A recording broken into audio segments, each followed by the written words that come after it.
In today's tutorial, I'm going to show you how to actually become a local legend on the Strava application.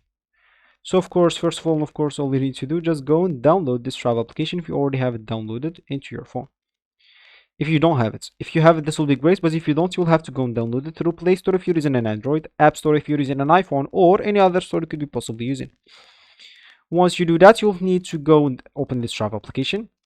And of course, if it's your first time, they'll actually ask you to log in into your account. So if you have an account, make sure to go and log in into it. But if you don't, you will need to go and create your account by the option that they will give you. They'll give you three options to create your account: the Facebook option, the Google option, and the email option. Choose whatever suits you to create your account. And once you created your account or even logged in into your account, you'll find yourself here at the home option of the Strava application, which is going to be your home screen or your main screen.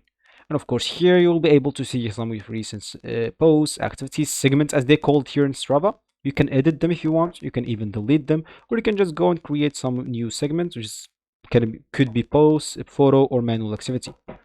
Sorry. So of course, here you can create your posts or segments, as they call, as I said, in Strava application. But what we said in the beginning of the video, we would like to become a local legend on the Strava application.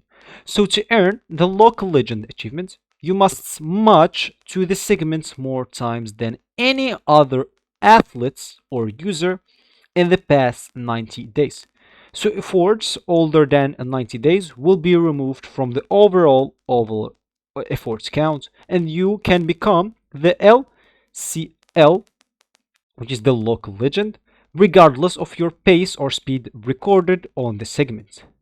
And of course, only activities visible to everyone will count towards your efforts. And of course, you can learn about this. If you don't have it, of course, on everyone, you can just go to your view here and click at the settings option at the top right corner, click as privacy control. Make sure to make all of this on everyone to earn it as soon as possible. So this will be actually for this tutorial. I hope you like it. Thank you guys for watching, and goodbye.